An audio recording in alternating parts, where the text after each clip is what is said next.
If you've been following AEW over the past week, you already know the company has been buzzing with storylines, contract updates, controversies, and some big-time moments that have gotten fans talking. There's no shortage of news coming out of Dynamite, Rampage, and the broader AEW world right now, so let's break everything down piece by piece and make sense of what's going on in All Elite Wrestling. One of the most talked about developments is the news surrounding Jim Ross. That's right, good old JR isn't going anywhere just yet, despite rumors that the legendary commentator might be winding down his AEW commitments or even heading back to WWE for a Hall of Fame-style send-off. Ross has decided to stay put. He has officially re-signed with AEW, agreeing to a one-year deal. This deal is structured in a way that fits his current lifestyle, selected dates, a focus on major shows, and the ability to continue mentoring younger broadcasters behind the scenes. JR himself has mentioned how much he enjoys the creative freedom he has in AEW, along with the chance to contribute at a pace that works for him. Fans had been worried about his health and whether he'd want to keep traveling, but it seems like this new contract balances those concerns. It's also a statement from Tony Khan that Ross is still an important part of AEW's identity, even if he isn't calling every single episode of Dynamite. For viewers who grew up listening to JR call some of the greatest matches in wrestling history, this news provides both comfort and nostalgia. On the subject of veteran talent, the chatter around Chris Jericho has also been heating up. Jericho's AEW contract is reportedly nearing its end, and as always happens when a big name approaches free agency, the speculation machine has gone into overdrive. Rumors have been swirling that Jericho might head back to WWE for one last run, possibly even aiming for a Hall of Fame induction sooner rather than later. But both Tony Khan and Tony Schiavone have been quick to push back on this speculation. Khan in particular made it clear that Jericho remains one of his most valued stars and that he would always welcome him in AEW as long as the timing is right. Schiavone also laughed off the rumors, pointing out that Jericho has plenty left to give inside AEW. The reality is, Jericho has been a cornerstone for the company since day one, serving not just as a top in-ring performer but also as a locker room leader. Whether he's headlining a pay-per-view, reinventing his persona yet again, or putting over new talent, Jericho has proven his worth time and again. So while it's possible we eventually see him back in WWE, the vibe right now is that he's still very much an AEW guy. Moving away from contract updates to injuries, one of AEW's most beloved stars looks ready to make his comeback. Orange Cassidy, the laid-back fan favorite who carried the International Championship for much of last year, has reportedly been cleared to return to action. Cassidy has been out with nagging injuries, which sparked a lot of concern given the physical toll he's taken during his run as champion, but reports now indicate that he should be back somewhat soon. That's great news not only for fans but also for AEW's mid-card scene, which thrives when Cassidy is around. His unique style of mixing comedy with serious, hard-hitting wrestling has made him one of the most reliable performers in the company. AEW hasn't confirmed the exact date of his return, but speculation suggests we might see him pop up on television in the next few weeks, possibly building toward a featured role at WrestleDream in October.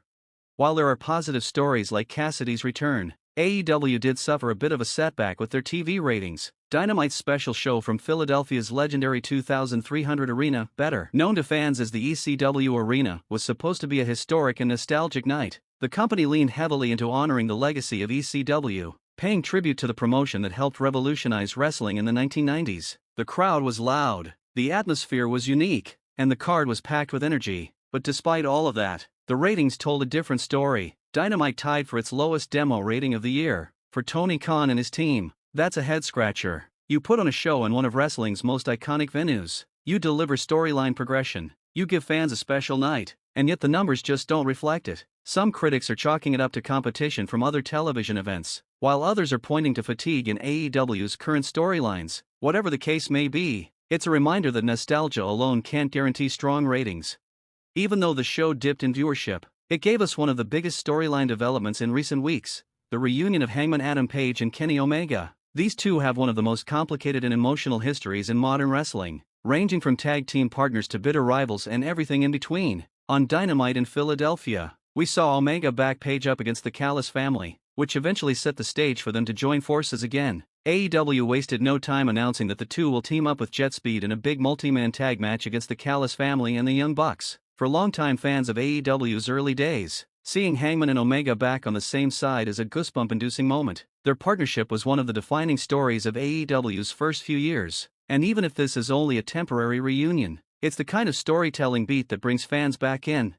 While the men's division has been grabbing a lot of attention, there's also something interesting brewing in AEW's women's division. We've seen a few new tag teams start to form, Even though AEW doesn't technically have a women's tag team division or championship right now, Harley Cameron and Chris Statlander are one of the new pairings, and they've been tossing around potential team names, with Wrathlander being one of the frontrunners. The two have also been joking about possible entrance themes and even building some chemistry as a duo. On the other side, we've got Alex Windsor teaming up with Toni Storm, and they've already embraced the team name Loch Ness Mamas. It's unclear if AEW has long-term plans to establish a full-fledged women's tag division, but moves like these suggest the idea is at least being tested. Fans have been asking for more depth in the women's roster for years, and tag wrestling could be a way to provide fresh storylines. Speaking of storylines, one of the more surprising angles to develop recently involves MVP and Ricochet. MVP was originally scheduled to appear at Forbidden Door, but he missed the event due to visa issues preventing him from working in the UK. Instead of letting this be a behind-the-scenes hiccup, AEW leaned into it and turned it into a storyline. MVP cut a scathing promo accusing Ricochet of sabotaging his visa, claiming that Ricochet tipped off immigration authorities about his criminal record. This is, of course, a fictional angle, but it's a clever way to turn a real-life issue into television drama. By incorporating MVP's absence into his feud with Ricochet, AEW not only explains his missed date but also raises the stakes of their rivalry. Now, what could have been an awkward situation becomes a heated storyline that fans are eager to see play out. Adding another layer to this situation, Speedball Mike Bailey has spoken up about rumors of backstage heat between him and MVP. Reports had circulated online suggesting there was tension behind the scenes, but Bailey dismissed the talk as silly. He explained that wrestling thrives on drama, and often what fans interpret as real issues are just part of the performance. By downplaying the rumors, Bailey has reassured fans that there's no real animosity, while still letting the on-screen storyline between MVP and Ricochet breathe. This kind of clarity is important because too often the lines between kayfabe and reality get blurred to the point where fans don't know what's true. In this case, it seems like everything is purely storyline. The show in Philadelphia also highlighted AEW's willingness to honor wrestling history. By running the 2,300 arena, AEW paid tribute to ECW in multiple ways, from production choices to commentary references to acknowledging legends of the past. ECW's influence is still felt strongly in today's wrestling landscape, and AEW embracing that heritage helps them connect with older fans while educating newer ones. The challenge for AEW is to balance nostalgia with forward momentum, and while the ratings didn't reflect huge success, the effort to celebrate ECW's legacy was appreciated by hardcore wrestling fans who know how much that building means.